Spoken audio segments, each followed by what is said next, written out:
नमस्कार, स्वागत आहे आपल्या सर्वांचं आपल्या SK एज्युकेशन या ऑनलाईन लर्निंग प्लॅटफॉर्मवर आणि आपल्या इंग्लिश लाईव्ह बॅचमध्ये. आजच्या या लाईव्ह सेशनमध्ये आपण MPSC ग्रुप C 2023 म्हणजे 8 फेब्रुवारी 2023ला जो पेपर झालेला होता त्या पेपरमध्ये जे इंग्रजीचे प्रश्न आलेले होते त्या प्रश्नांचं आपण ॲनालिसिस करणार आहोत.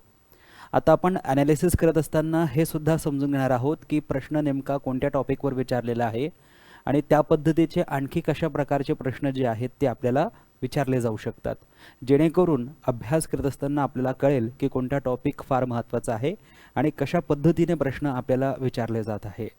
पहिला प्रश्न या ठिकाणी आपल्याला विचारलेला होता, identify the functions of the word after in the following sentence. याचा अर्थ असा होतो की identify the functions of the word म्हणजे एक शब्द आहे, त्या शब्दाचं नेमकं फंक्शन कसं करतं, एक शब्द कशा प्रकारे फंक्शन करतोय वाक्यामध्ये हे आपल्याला विचारलेलं आहे. मग एक शब्द असेल तो नाउन सारखंही फंक्शन करू शकतो, व्हर्ब सारखंही फंक्शन करू शकतो. एखादा शब्द असेल तो प्रिपोजिशन आणि ॲडवर्ब म्हणून देखील फंक्शन करू शकत असेल.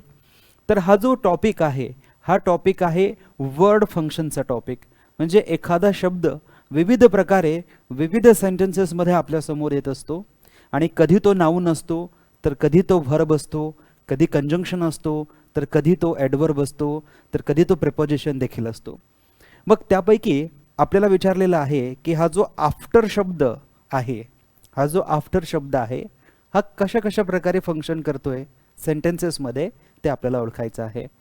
इथे पहिलं सेंटेन्स ए, दुसरं सेंटेन्स बी, तिसरं सेंटेन्स सी, चौथं सेंटेन्स डी, 4 सेंटेन्सेस दिलेले आहेत.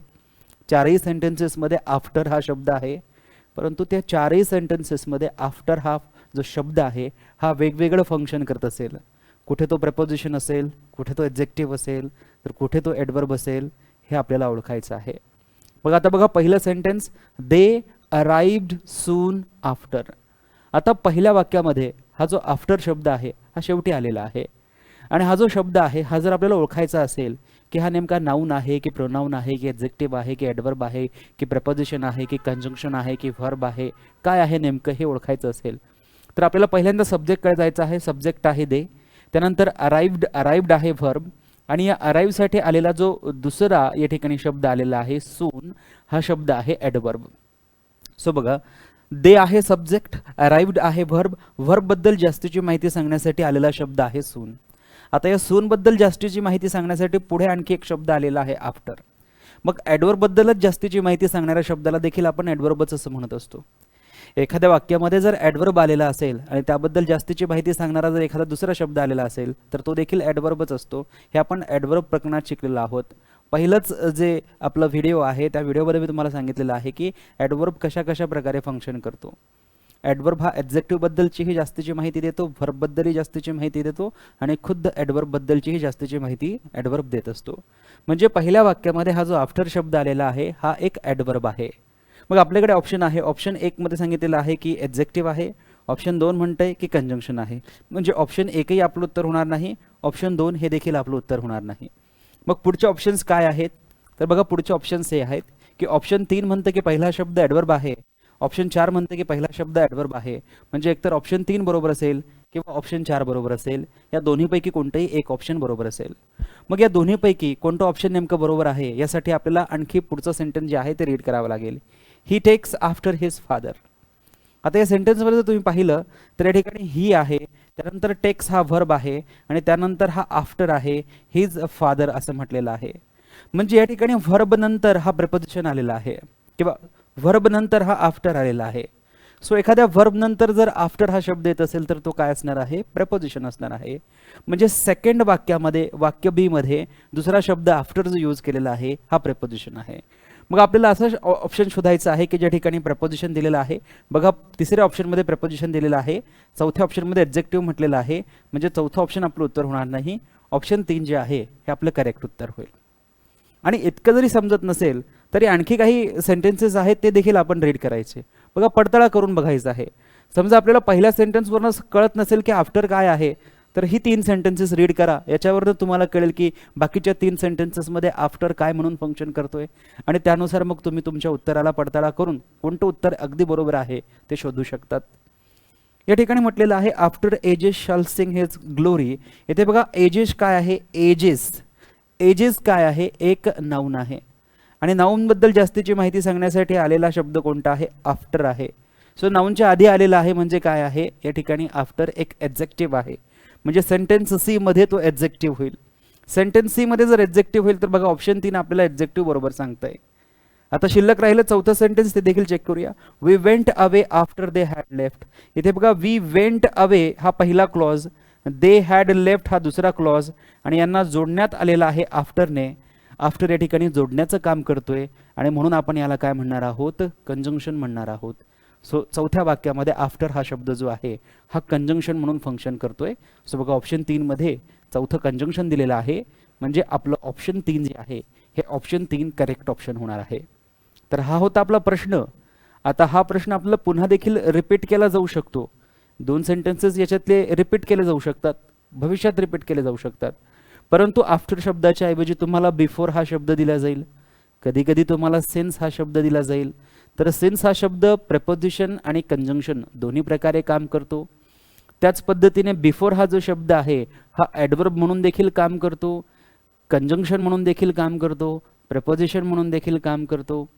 त्यासोबतच मी तुम्हाला फास्ट हा शब्द सांगितलेला होता की फास्ट हा शब्द नाऊन म्हणून देखील वर्क करतो, फास्ट हा शब्द व्हर्ब म्हणून देखील फंक्शन करतो, फास्ट हा शब्द ॲडजेक्टिव्ह म्हणून देखील फंक्शन करतो, फास्ट हा शब्द ॲडवर्ब म्हणून देखील फंक्शन करत असतो.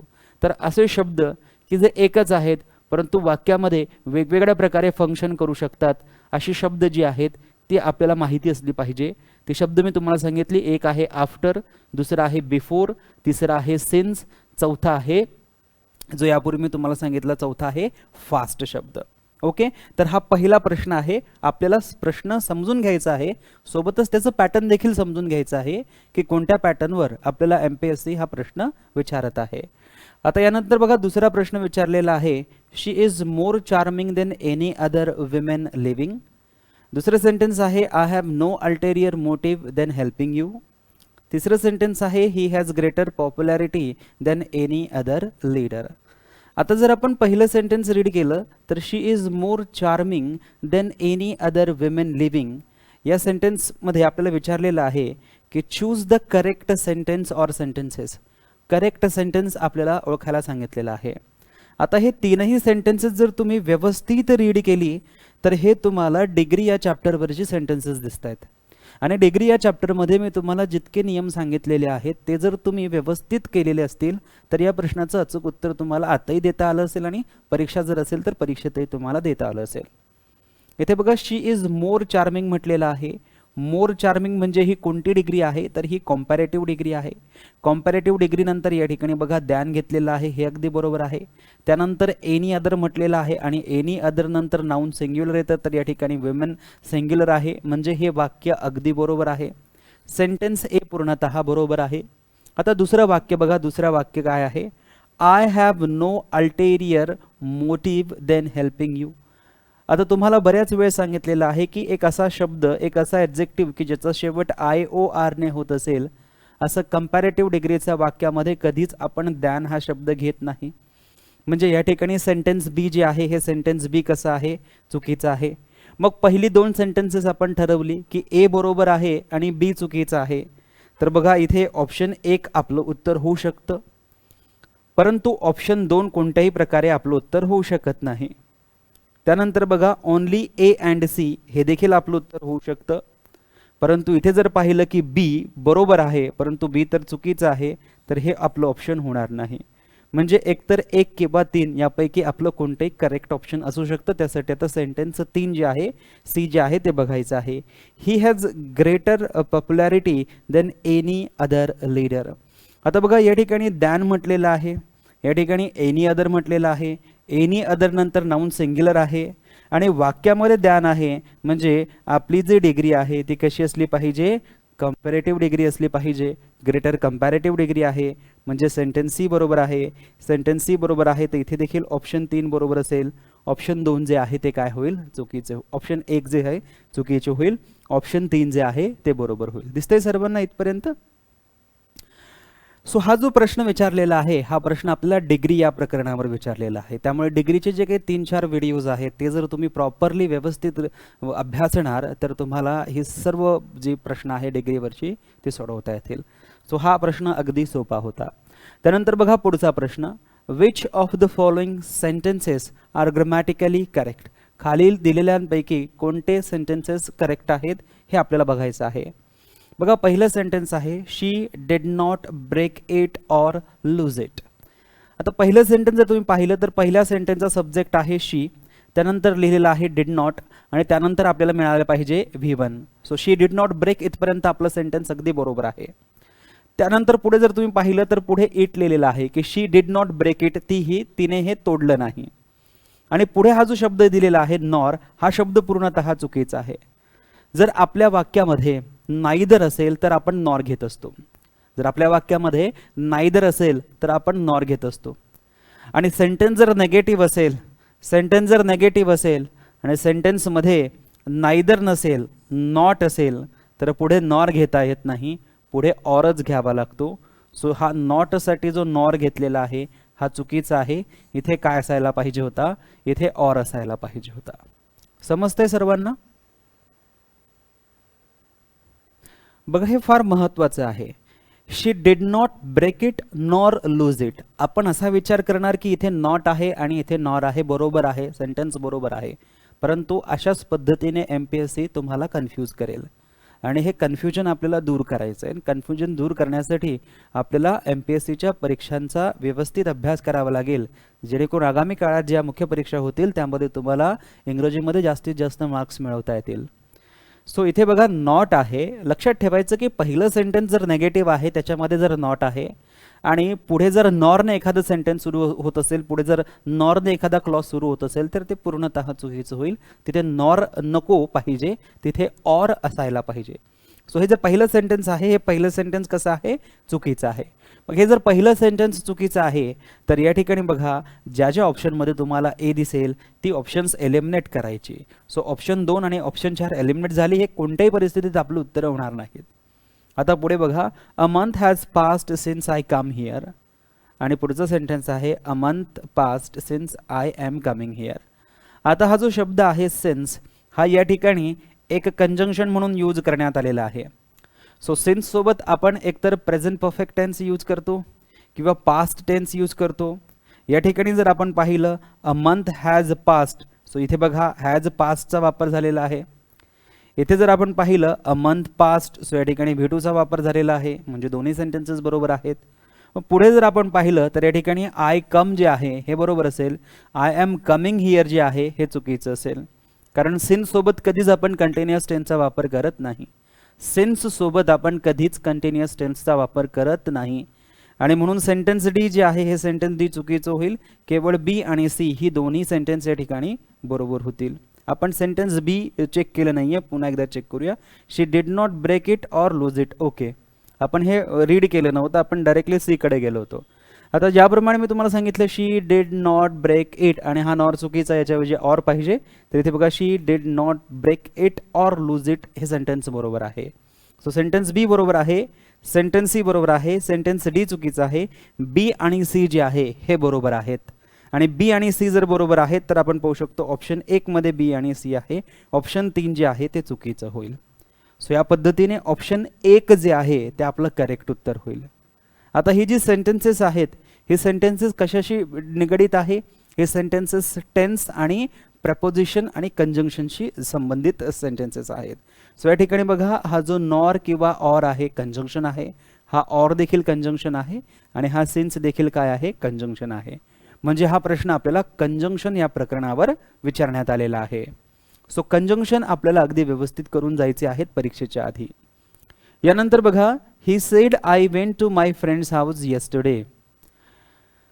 Identify the sentence written in correct and direct narration. आता हा जो नरेशनचा पार्ट आहे म्हणजे डायरेक्ट इनडायरेक्ट स्पीचचा भाग आहे. कंपल्सरी आपल्याला MPSCच्या परीक्षेमध्ये 1 किंवा 2 प्रश्न विचारले जातात डायरेक्ट अँड डायरेक्ट स्पीचवर. सो हे डायरेक्ट स्पीचचं वाक्य आहे, he said comma double inverted comma मध्ये लिहिलेलं आहे I went to my friend's house yesterday, double inverted comma complete आणि पुढे फुल स्टॉप घेतलेला आहे. आता आपल्याला फक्त ठराविक गोष्टी बघायच्या आहेत ऑप्शन्समध्ये. पहिली महत्त्वाची गोष्ट की हे I went to my friend's house हे बरोबर घेतलेलं आहे का, बरोबर इनडायरेक्ट मध्ये कन्वर्ट केलेलं आहे का. इथे वेंट जो आहे हा V2 आहे, इथे वेंट जो आहे हा काय आहे, V2 आहे. आणि याचं रूपांतर इनडायरेक्ट स्पीचमध्ये हॅड प्लस V3 होईल. V2 हा इनडायरेक्ट स्पीचमध्ये गेल्यानंतर हॅड प्लस V3 होतो. म्हणजे आय नंतर आपल्याला, म्हणजे या सब्जेक्ट नंतर आपल्याला हे बघायचं आहे की हॅड प्लस V3 आहे का. सोबतच हा जो आय आहे हा देखील फार महत्त्वाचा आहे. इकडे जर आय असेल तर जो काही सब्जेक्ट असेल तो आपण या आयच्या ऐवजी लिहित असतो. म्हणजे आपल्याला आय लिहावा लागणार नाही, आपल्याला इथे ही लिहावा लागेल आणि ही नंतर हॅड प्लस V3 असेल. सो बघा इथे प्रत्येक सुरुवात हीने झालेली आहे. इथे सेड दॅट म्हटलेलं आहे, इथे सेड दॅट म्हटलेलं आहे, इथे टोल्ड म्हटलेलं आहे, इथे इन्फॉर्म दॅट म्हटलेलं आहे. इथे जर पाहिलं तर इथे ही बरोबर आहे, इथेही ही बरोबर आहे, इथेही ही बरोबर आहे, इथेही ही बरोबर आहे. आता ही नंतर हॅड प्लस V3 पाहिजे. इथे हॅड गॉन आहे, बरोबर आहे. इकडे हॅड गॉन आहे, बरोबर आहे. इकडे हॅड वेंट आहे, हा वेंट इथे चुकीचा आहे. ऑप्शन 3 कॅन्सल करा. पुढे गेल्यानंतर इथे ही नंतर हॅड तर नाहीच आणि V3 पण नाही, V2 आहे. म्हणजे हे चौथं देखील कॅन्सल करायचं आहे. आता या पहिल्या दोन पैकी कोणतं उत्तर असेल तर ते आपल्याला शोधायचं आहे. टू हिज हाऊस पर्यंत बरोबर आहे, टू हिज हाऊस पर्यंत बरोबर आहे. मग आता बघा सर्वांना माहिती असेल की जेव्हा डायरेक्ट स्पीचच्या वाक्यामध्ये यस्टरडे हा शब्द येतो, जेव्हा डायरेक्ट स्पीचच्या वाक्यामध्ये यस्टरडे हा शब्द येतो, इनडायरेक्ट स्पीचमध्ये तो द प्रिव्हियस डे होतो किंवा द डे बिफोर होत असतो. सो या ठिकाणी यस्टरडेचा यस्टरडे अजिबात लिहिता येणार नाही, म्हणजे हा यस्टरडे चुकीचा आहे. यस्टरडे चुकीचा आहे तर ऑप्शन 1 कॅन्सल होणार. इथे बघा द डे बिफोर लिहिलेला आहे, म्हणजे हे बरोबर होणार. सो ऑप्शन 2 जे आहे हे ऑप्शन 2 आपल्या या ठिकाणी करेक्ट उत्तर असणार आहे. सो डायरेक्ट इनडायरेक्ट स्पीचचे प्रश्न सर्वांना सोडवताच आले पाहिजे, कारण यामध्ये कॉम्पिटिशन तुमचं नाही आहे, कारण सगळ्यांनाच हे प्रश्न सोडवता येतात, त्यामुळे तुम्हालाही हे सोडवता येणं आवश्यक आहे. यानंतर बघा पुढचा प्रश्न, identify the type of clause underline. आता क्लॉजवर तर कंपल्सरी प्रश्न आपल्याला विचारलेच जातात, त्यामुळे नाउन क्लॉज कसा ओळखायचा, ॲडजेक्टिव्ह क्लॉज कसा ओळखायचा, ॲडवर्ब क्लॉज कसा ओळखायचा हे आपल्याला माहिती असणं आवश्यक आहे. मी तुम्हाला सांगितलेलं आहे की सब्जेक्टच्या जागेवर जर क्लॉज आलेला असेल, ऑब्जेक्टच्या जागेवर जर क्लॉज आलेला असेल तर तो नाउन क्लॉज असणार आहे. मग आता कसं ओळखायचं की तो सब्जेक्टच्या जागेवर आहे की ऑब्जेक्टच्या जागेवर आहे. इथे जर तुम्ही पाहिलं तर वाक्याची सुरुवात झालेली आहे द प्रॉब्लेमने. मग द प्रॉब्लेम काय आहे आपल्या वाक्याचा, सब्जेक्ट. पुढचा शब्द जर तुम्ही पाहिला तर पुढचा शब्द इज काय आहे, व्हर्ब. यापुढे बघा who will bell the cat असं म्हटलेलं आहे. आता हे who will bell the cat जे आहे हे संपूर्ण काय आहे, हा संपूर्ण आहे क्लॉज. आणि हा क्लॉज जो आहे हा क्लॉज कोणत्या स्थानावर आहे तर हा सब्जेक्ट वर्ब नंतर येतोय, म्हणजे हा ऑब्जेक्टच्या स्थानावर आहे. एखादा क्लॉज हा ऑब्जेक्टच्या स्थानावर असेल तर तो नाउन क्लॉज असेल, म्हणजे हा who will bell the cat काय आहे, नाउन क्लॉज आहे. आणि याचं उत्तर तर सर्वांनाच यायला पाहिजे, कारण हा प्रश्न तिसऱ्यांदा रिपीट होतो MPSCच्या परीक्षेत. यापूर्वी ज्याही MPSCच्या परीक्षा झालेल्या आहेत त्यामध्ये 2 वेळेस who will bell the cat म्हणजे कोणता क्लॉज आहे तर नाउन क्लॉज आहे, हे क्लिअर आहे. यापूर्वी 2 वेळेस हा प्रश्न विचारलेला आहे, आज तिसऱ्यांदा विचारला गेलेला आहे 8 फेब्रुवारीला. सो आपण म्हणू शकतो की या प्रश्नाचं उत्तरही सर्वांना जमलंच पाहिजे. पुढे बघा identify the lexical relation in the underline parts of the following sentences. Lexical म्हणजे काय, शाब्दिक, शब्दांशी संबंधित असलेलं लेक्सिकल रिलेशन. सो बघा कोणता शब्द आहे, आय सॉ अ लुनॅटिक. लुनॅटिक म्हणजे दिवाना, मजनू, पागल ज्याला आपण म्हणत असतो. आय सॉ अ मॅडमॅन, मी एक मूर्ख मनुष्य पाहिला, मी एक फुलिश व्यक्ती पाहिला, मी एक इन्सेन व्यक्ती पाहिला. सो लुनॅटिक जर आपण म्हटलं तर पागल, मजनू, आवारा, दिवाना असं आपण म्हणू शकतो. मॅडमॅन जर म्हटलं तर फुलिश असेल, इन्सेन असेल. हे दोन्ही शब्द मिनिंगमध्ये सारखी आहे. दोन्ही शब्द जर मिनिंगमध्ये सारखी आहे तर त्याला आपण काय म्हणणार, सिनॉनिम्स म्हणणार. इथे सिनॉनिमी लिहिलेलं आहे कारण इथे ॲडजेक्टिव्ह म्हणून यूज केलेला आहे. सो सिनॉनिम्स म्हणा किंवा सिनॉनिमी म्हणा सारखंच आहे. सो इथे ऑप्शन 1 जे आहे हे आपलं करेक्ट उत्तर होईल. पुढचं आहे अँटॉनिमी. अँटॉनिम्स आहेत का, यांचे तर एकच अर्थ होत आहेत, त्यामुळे हे अँटॉनिमी किंवा अँटॉनिम्स नाहीत. त्यानंतर पुढे आहे पॉलिसेमी. पॉलिसेमी म्हणण्यापेक्षा पॉलिसेम्स म्हणा. पॉलिसेम्स म्हणजे काय, एकच शब्द की ज्याचे अनेक अर्थ होतील. उदाहरणार्थ डॉक्टर हा शब्द, उदाहरणार्थ डॉक्टर हा शब्द, डॉक्टर या शब्दाचे 3 वेगवेगळे मिनिंग्स होतात. डॉक्टर या शब्दाचा पहिला अर्थ सर्वांना माहिती आहे, वैद्य, की जो आपल्या आजारांवर उपचार करतो. डॉक्टर या शब्दाचा दुसरा अर्थ सर्वांना माहिती असेल की एखाद्याच्या जेवणामध्ये विष देणे, म्हणजे एखाद्याच्या जेवणामध्ये विष टाकून त्याला मारणे. हे तुम्ही व्यवस्थित लिहून घ्या की एखाद्या व्यक्तीला जर मारायचं असेल तर त्याच्या जेवणामध्ये जेव्हा तुम्ही विष मिसळता त्याला आपण डॉक्टर असं म्हणतो.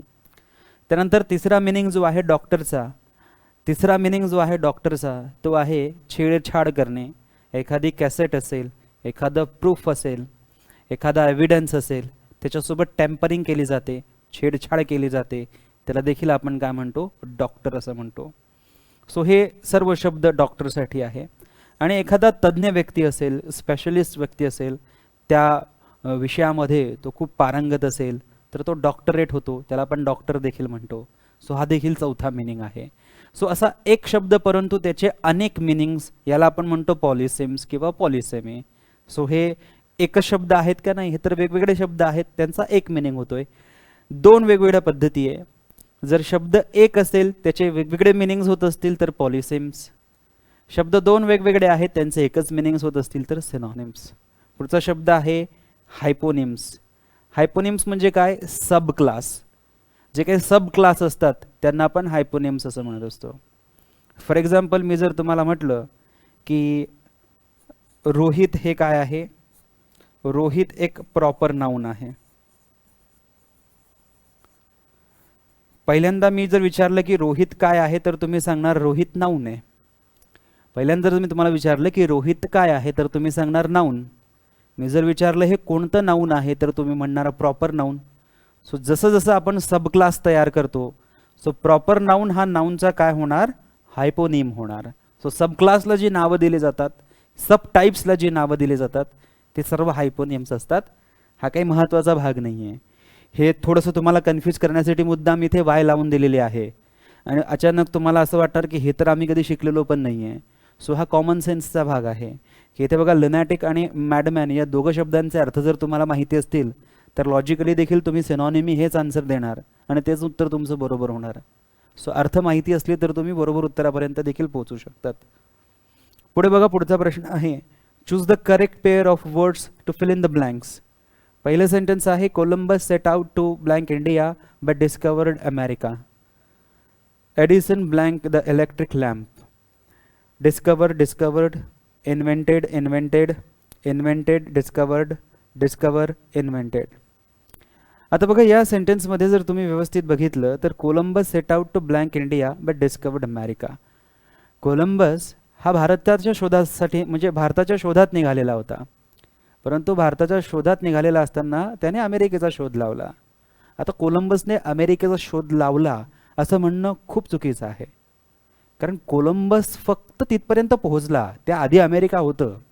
आणि कोलंबसने भारताचा शोध लावण्यासाठी निघाला. भारत ऑलरेडी होता, भारत आधी होता, कोलंबस नंतर होता.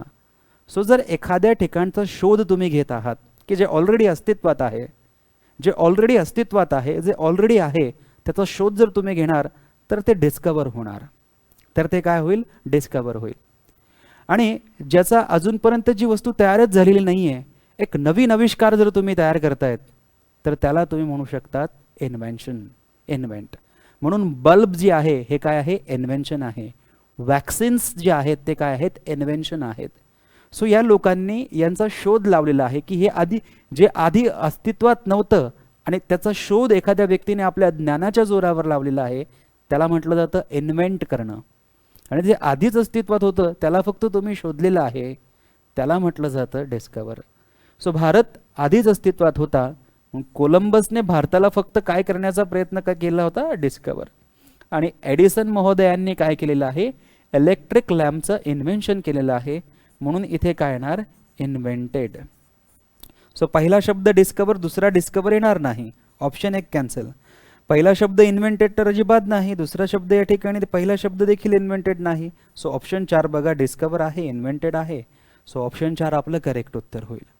सो या ठिकाणी आपल्याला शब्दांवर थोडंसं कन्फ्यूज करण्याचा प्रयत्न केलेला आहे. त्यासाठी आपण शब्दांवर प्रभुत्व मिळवणं फार गरजेचं आहे. शब्द जनरली शिकवले जात नाही, परंतु तरी देखील आपण काय करतो, प्रिव्हियस इयर क्वेश्चन पेपर्समध्ये विचारलेले जे काही शब्द आहेत त्यांचा अभ्यास करत असतो, जेणेकरून आपल्याला अशा प्रश्नांची उत्तरं जी आहेत ती देता येतात. यानंतर बघूया पुढचा प्रश्न. Choose the correct alternative describing the following phrase that is extempore speech. हा शब्द आपण ऑलरेडी वन वर्ड सबस्टिट्यूशनमध्ये घेतलेला आहे आणि हा शब्द आपण फॉरेन वर्ड्समध्ये देखील घेतलेला आहे. जे रेकॉर्डेड लेक्चर्स आहेत तिथे जाऊन एकदा तुम्ही बघा की एक्सटेम्परी या शब्दाचा अर्थ मी सांगितलेला आहे की एक असं स्पीच, एक असं भाषण की जे कोणत्याही तयारी विना दिलेलं आहे. अ स्पीच, एक असं स्पीच विदाऊट प्रिपरेशन, की जे विदाऊट प्रिपरेशनने आहे. ह्याचं उत्तरही सर्वांना जमणार आणि हा शब्द तर वारंवार रिपीट होताना दिसतोय आपल्याला. मला असं वाटतं 3 ते 4 वेळेस यापूर्वी आपल्याला MPSCने एक्सटेम्परी हा शब्द विचारलेला आहे आणि आता 5व्यांदा विचारलेला आहे या परीक्षेत. A speech made without preparation, एक असं स्पीच की जे कोणत्याही तयारी विना, कोणत्याही तयारीशिवाय दिलेलं आहे, त्याला एक्सटेम्परी स्पीच असं आपण म्हणत असतो. सो या प्रश्नाचे उत्तर सर्वांना जमणारच आहे. यानंतर बघा पुढचा प्रश्न. The hut was filled with smoke. जी झोपडी होती, जी कुटिया होती, ती स्मोकने म्हणजे धूर जे आहे त्या धुराने ती पूर्णतः भरलेली होती. The child was tormented by thirst. लहान मुलगा तहानेने व्याकुळ झाला होता, त्याला वेदना होत होत्या. She was confined to bed with fever. ती बेडला जखडलेली होती फीवरमुळे. सर्व सेंटेन्सेस बरोबर आहेत. Identify the sentences in correct passive. अच्छा, पॅसिव्ह व्हॉइस विचारलेला आहे. सर्व सेंटेन्सेस बरोबर आहेत. विचारलेलं आहे की कोणतं सेंटेन्स करेक्ट पॅसिव्ह व्हॉइसमध्ये आहे. मग आता बघा, पहिलं सेंटेन्समध्ये सब्जेक्ट आहे द हट, त्यानंतर आहे वॉज, त्यानंतर आहे फील्ड V3 आणि इथे विथ स्मोक म्हटलेलं आहे. म्हणजे पहिलं सेंटेन्स जे आहे, पहिलं सेंटेन्स पॅसिव्ह व्हॉइसमध्ये आहे. दुसरं सेंटेन्स आहे बघा, द चाइल्ड, त्यानंतर देखील वॉज आहे, त्यानंतर देखील टॉर्मेंटेड आहे आणि त्यानंतर देखील बाय थर्स्ट म्हटलेलं आहे. सो आपल्याला वाटणार हे सेंटेन्स देखील या ठिकाणी पॅसिव्ह व्हॉइसमध्ये आहे, परंतु हे सेंटेन्स पॅसिव्ह व्हॉइसमध्ये नाही आहे. कारण या सेंटेन्समध्ये म्हटलेलं आहे the child was tormented by the thirst. चाइल्डला थर्स्टद्वारा व्याकुळ करण्यात आलं होतं असं नाही होणार. बाळाला तहानेद्वारा व्याकुळ करण्यात आलं असं नाही होणार. बाळ तहानेने व्याकुळ झाले होते. बाळाला तहान लागली होती, त्याला वेदना झाल्या होत्या. सो या ठिकाणी हे जे सेंटेन्स आहे हे जरी वॉज प्लस V3 दिसत असलं तरी हे पॅसिव्ह व्हॉइसचं सेंटेन्स होणार नाही. आणि पुढे बघा, she was confined to bed with fever. She was confined to, तिला बेडला जखडण्यात आलं होतं विथ फीवर. फीवरमुळे तिला बेडला जखडण्यात आलं होतं. सो या सेंटेन्समध्ये बघा, सेंटेन्स C जे आहे हे सेंटेन्स ही पॅसिव्ह व्हॉइस होऊ शकते आणि ऑप्शन C जे आहे हे पॅसिव्ह व्हॉइसमध्ये आहे. सो A अँड C आपल्याला बघायचं आहे, ऑप्शन 3 मध्ये आहे. मग ऑप्शन 3 जे आहे ते बरोबर आहे. आता बघा, या ठिकाणी बऱ्याच जणांना थोडंसं कन्फ्युजन होऊ शकतं. मी जर असं म्हटलं की आय एम टॉट, आय एम टॉट, याचा अर्थ जर मी तुम्हाला विचारला किंवा मी जर विचारलं की हे सेंटेन्स कोणतं आहे, आय एम टॉट, हे सेंटेन्स ॲक्टिव्ह व्हॉइसमध्ये आहे की पॅसिव्ह व्हॉइसमध्ये आहे? आय एम टॉट हे सेंटेन्स ॲक्टिव्ह व्हॉइसमध्ये आहे की पॅसिव्ह व्हॉइसमध्ये आहे? हे सेंटेन्स आहे पॅसिव्ह व्हॉइसमध्ये, कारण हा आहे ॲम आणि टॉट आहे V3. आणि याचा अर्थ काय होतो? मला शिकविले जाते. याचा अर्थ होतो मला शिकविले जाते. आय एम टॉट, मला शिकविले आय एम टॉट. आणि सेंटेन्स जर मी असं म्हटलं की I am satisfied, I am satisfied,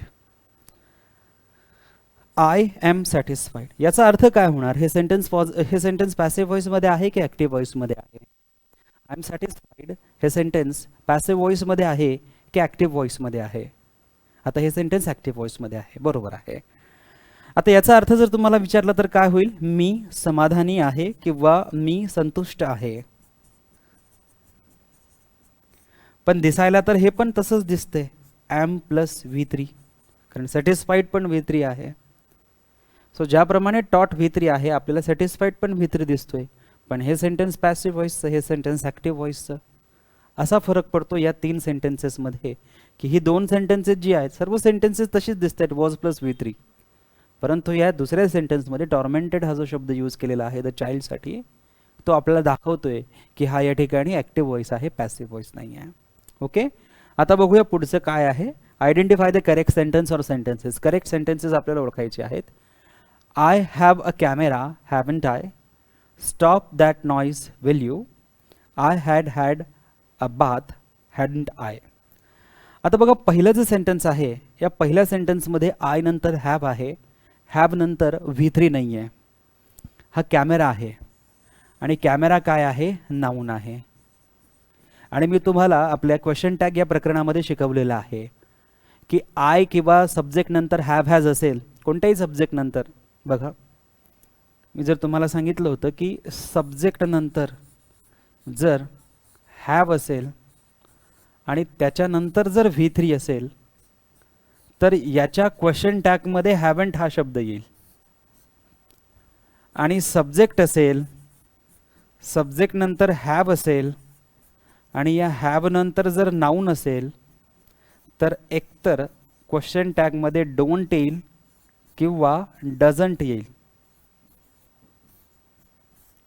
परंतु हॅवंट कधीच येणार नाही. बघा सब्जेक्ट आहे, सब्जेक्ट आहे, सब्जेक्ट नंतर हॅव आहे, सब्जेक्ट नंतर हॅव आहे, हॅव नंतर V3 असेल तर हॅवंट क्वेश्चन टॅगमध्ये येईलच, परंतु हॅव नंतर नाऊन असेल तर क्वेश्चन टॅगमध्ये हॅवंट घेता येणार नाही. हे मी तुम्हाला ऑलरेडी आपल्या व्हिडिओजमध्ये क्लिअर करून दिलेलं आहे. याकरता सांगतोय की का व्हिडिओमध्ये क्लिअर करून दिलेलं आहे, याकरता बोलतोय की बऱ्याच जणांचे हे प्रश्नांची उत्तरं चुकतात कारण आपण शेवटपर्यंत व्हिडिओ बघत नाहीत. सुरुवातीला आपण बघतो ना, आपल्याला असं वाटतं की हे सगळं बेसिक आहे, मला जमतं येतंय आणि आपण पुढचा व्हिडिओ बघायला सुरुवात करतो. हे शेवटी घेतलेलं आहे महत्त्वाचा पार्ट की सब्जेक्ट नंतर हॅव नंतर नाऊन असेल तर डोंट किंवा डझंटचा वापर होईल. ते डिपेंड करतं की सब्जेक्ट कसा आहे. सब्जेक्ट जो असेल त्यानुसार डोंट किंवा डझंट आपल्याला घ्यावा लागतो. आता या सेंटेन्सची स्पेशालिटी हीच आहे की या ठिकाणी हॅव नंतर अ कॅमेरा जो आहे हा V3 नाही आहे, हा नाऊन आहे आणि हा नाऊन असल्यामुळे इथे हॅवंट येणार नाही. इथे काय यायला पाहिजे, आय आहे म्हणून आयसाठी आपण काय यूज करतो, डोंट यूज करतो. सो असं जर आपण पाहिलं तर पहिलं सेंटेन्स जे आहे हे पहिलं सेंटेन्स म्हणजे पहिलं सेंटेन्सचा जो क्वेश्चन टॅग आहे तो चुकलेला आहे. जर पहिलं सेंटेन्स चुकलेलं आहे तर ऑप्शन 1 आपलं उत्तर होणार नाही आणि ऑप्शन 3 देखील आपलं उत्तर होणार नाही. आता पुढे बघा, stop that noise will you हे कंपॅरेटिव्ह सेंटेन्स आहे. कंपॅरेटिव्ह सेंटेन्सला आपण विल यू आणि वोंट यू दोन्ही शब्दांनी आपण काय करत असतो, क्वेश्चन टॅग देत असतो. सो सेंटेन्स बी जे आहे हे बरोबर आहे. पुढे बघा, I had a bath hadn't आहे. आता इथे म्हणा हा हॅड आणि हॅड जो आहे हा 2 वेळेस का आलेला आहे, याचं उत्तर यापूर्वी देखील मी तुम्हाला सांगितलं होतं की ज्या वेळेस इथे सेंटेन्स आहे I had a bath. So या ठिकाणी बघा इथे जर आपण पाहिलं तर subject plus had plus V3, subject plus had plus V3 हा पास्ट परफेक्ट टेन्स आहे. आता एक शब्द आहे हॅव, एक शब्द आहे हॅव की हा व्हर्ब म्हणून देखील यूज केला जातो. हेल्पिंग व्हर्ब तर यूज केला जातोच, परंतु हा व्हर्ब म्हणून देखील यूज केला जातो. सो हा हॅव V1 आहे, या हॅवचा V2 हॅड आहे आणि या हॅवचा V3 जो आहे तो काय आहे, हॅड आहे. आता या हॅवचे अनेक मिनिंग होतात, या हॅवचे अनेक मिनिंग होतात, जसं की खाणे, जसं की पिणे, जसं की काहीतरी करणे, क्लास वगैरे करणे, इंटरव्ह्यू वगैरे देणे, बाथ वगैरे करणे.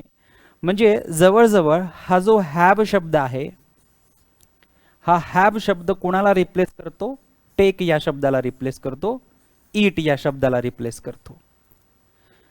म्हणजे बघा मी इथे एक सेंटेन्स लिहून दाखवतो तुम्हाला, I had eaten a mango, I had eaten a mango.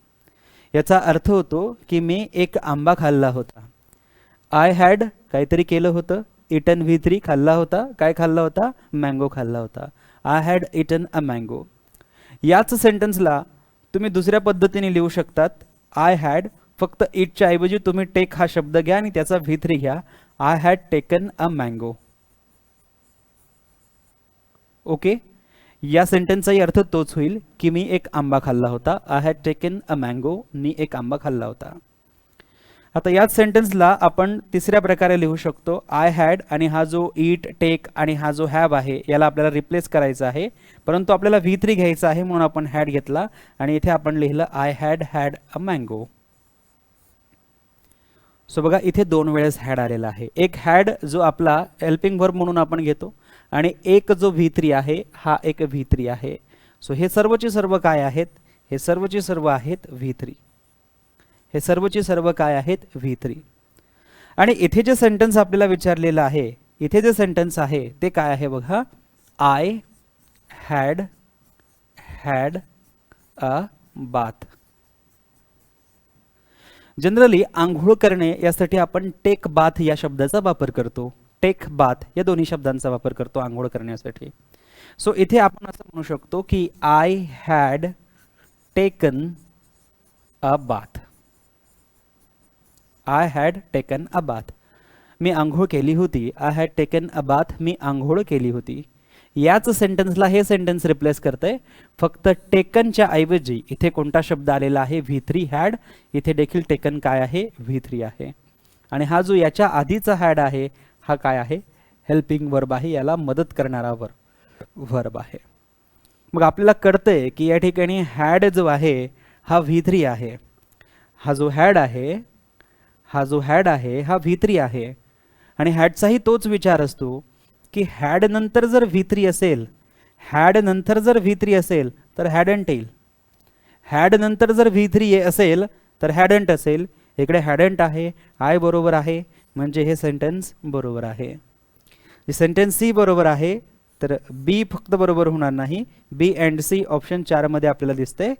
हे आपलं ऑप्शन 4 या ठिकाणी बरोबर होईल. इथे आपल्याला हे दिसत नसेल कदाचित, चौथा ऑप्शन आता दिसेल. आता दिसते सर्वांना? Okay, so B and C is the right answer. सर्वांना याची उत्तर माहिती असतील कारण पेपर होऊन बरेच दिवस झालेले आहेत. 8 फेब्रुवारीला पेपर झालेला आहे. आज आपण 15 मार्चला याचं ॲनालिसिस करतोय. सर्वांना उत्तरं माहिती असतील, परंतु उत्तरं तीच का होत आहेत हे आपल्याला माहिती असणं आवश्यक आहे. आता एक छोटासा प्रश्न किंवा एक छोटासा पॉइंट मी तुमच्या समोर देतो की जर सेंटेन्स एक असं असेल की आय हॅड अ मँगो,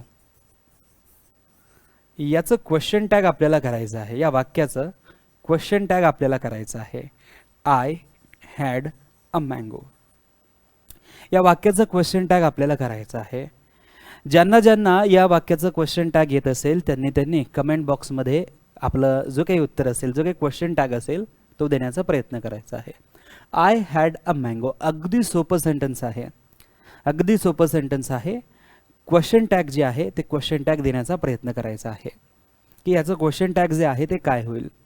आणि ज्यांना ज्यांना या सेंटेन्सचा, या वाक्याचा क्वेश्चन टॅग करता येईल त्यांचा अभ्यास व्यवस्थित झालेला आहे क्वेश्चन टॅग या प्रकरणाचा, असं आपल्याला म्हणता येईल. आणि ज्यांना याचं उत्तर बरोबर येणार नाही त्यांनी आजच क्वेश्चन टॅगचे 4-5 जे व्हिडिओज आहेत ते प्रॉपर व्यवस्थित बघा, म्हणजे आपला पुढे कोणताही प्रश्न चुकायला नको. चला, सो उत्तरं यायला सुरुवात झालेली आहे. बघा या ठिकाणी हॅडंट आय, या ठिकाणी हॅडंट आय असा जर आपण क्वेश्चन टॅग देणार तर हा चुकीचा होईल. या ठिकाणी हॅडंट आय हा क्वेश्चन टॅग जर आपण दिला तर हे चुकीचं होईल. का चुकीचं होईल? कारण हॅड नंतर इथे अ मँगो नाऊन आहे. हॅड नंतर इथे अ मँगो नाऊन आहे. हॅड नंतर जर V3 असता तर आपण हॅडंट वापरला असता. हॅड नंतर जर व्हर्बचा तिसरा फॉर्म असता तर आपण हॅडंट वापरला असता. हॅड नंतर अ मँगो नाऊन आहे म्हणून हॅडंट वापरता येणार नाही. मग आता आपल्याला बघायचं आहे की आपण डोंट आयचा वापर करू शकतो का? मागच्या सेंटेन्स प्रमाणे जर आपण डोंट आयचा वापर करणार तर हे देखील चुकीचं होणार. कारण डोंट आय देखील येऊ शकत नाही, कारण इथे हा जो हॅड आहे हा V2 म्हणून वापरलेला आहे, व्हर्बचा सेकंड फॉर्म. मी तुम्हाला आत्ताच सांगितलं या ठिकाणी बघा, इथे आपण कुठेतरी पाहिलं पुढे की हॅव काय आहे, व्हर्बचा फर्स्ट फॉर्म. हॅड काय आहे, व्हर्बचा सेकंड फॉर्म. हॅड काय आहे, व्हर्बचा तिसरा फॉर्म. इथे सब्जेक्ट नंतर डायरेक्ट हॅड वापरलेला आहे, म्हणजे हा V3 नसेल, हा V2 असेल. आणि जेव्हा जेव्हा V2 असतो वाक्यामध्ये तेव्हा तेव्हा क्वेश्चन टॅग करण्यासाठी आपण डिडंटचा वापर करतो. कशाचा वापर करतो, डिडंटचा वापर करतो. म्हणजे इथे डिडंट बरोबर असेल आणि हा जो आय आहे हा आय जसाचा तसा येईल आणि क्वेश्चन मार्क घेतला जाईल. आणि आता डिडंट आय हे आपलं करेक्ट क्वेश्चन टॅग होईल. काही जणांनी डोंट आय हे उत्तर दिलेलं आहे, काही जणांनी हॅडंट आय उत्तर दिलेलं आहे. हरकत नाही, उत्तरं चुकल्यानंतरच आपण त्यावर व्यवस्थित लक्ष देत असतो. जेव्हा आपली ही उत्तरं चुकणार तेव्हाच तुम्ही या छोट्या छोट्या पॉईंट्सकडे व्यवस्थित लक्ष देणार आणि तेव्हा तुम्ही हे चार पाच जे व्हिडिओज आहेत क्वेश्चन टॅगची ती तुम्ही प्रॉपर रिवाईज करणार. त्यामुळे लक्षात ठेवायचं, हॅडंट आय उत्तर होणार नाही, डोंट आय उत्तर होणार नाही, उत्तर होईल आपलं डिडंट आय. यानंतर बघूया आपला पुढचा प्रश्न. ओके, प्रश्न या ठिकाणी आपण आज किती घेतलेले आहेत, 10 प्रश्न घेतलेले आहेत. ठीक आहे. सो 10 प्रश्न आज आपण या ठिकाणी घेतलेले आहेत. जवळपास 40 प्रश्न विचारले होते या परीक्षेमध्ये, आणखी 30 प्रश्न बाकी आहेत आणि यावर एक पॅराग्राफही आहे ज्यावर आपल्याला 5 ते 6 प्रश्न विचारलेले आहेत. तो पॅराग्राफही आपण घेणार आहोत. तर आजच्या लेक्चरमध्ये आपण इथेच थांबतो. उद्याच्या दिवशी आपण पुढील प्रश्नांचं ॲनालिसिस करूया. Thank you so much. तोपर्यंत ही जी महत्त्वाची प्रकरणं आहेत हे जरा पुन्हा एकदा व्यवस्थित बघा. याच्यामध्ये जर तुम्ही पाहिलं तर हे तर ठीक आहे, वर्ड फंक्शनवर आहे, परंतु दुसरा जो प्रश्न आहे हा डिग्रीवर आहे. डिग्री बघा व्यवस्थित. तिसरा प्रश्न कंजंक्शनवर आहे. चौथा प्रश्न डायरेक्ट इनडायरेक्ट स्पीचवर आहे. पाचवा प्रश्न जो आहे क्लॉजवर आहे. सहावा प्रश्न प्रॉपर एक व्होकॅब्लरीवर आहे. 67 क्रमांकाचा प्रश्न एक व्होकॅब्लरीवर आधारित प्रश्न आहे. एक्सटेम्परी फॉरेन वर्ड किंवा वन वर्ड सबस्टिट्यूशन आपण ज्याला म्हणतो. पुढचा शब्द ॲक्टिव्ह व्हॉइस पॅसिव्ह, पुढचा प्रश्न ॲक्टिव्ह व्हॉइस पॅसिव्ह व्हॉइसवर आहे. आणि 17वा प्रश्न 10व्या क्रमांकाचा जो प्रश्न आहे हा क्वेश्चन टॅगवर आधारित होता. ठीक, सर्व प्रकरण या ठिकाणी कव्हर झालेले आहेत. आणखी पुढचे जे प्रश्न आहेत ते प्रश्न आपण अगदी व्यवस्थितरित्या समजून घेऊया आणि त्यांचं पॅटर्न देखील समजून घेऊया. Thank you so much. Take care. Bye bye. Good night.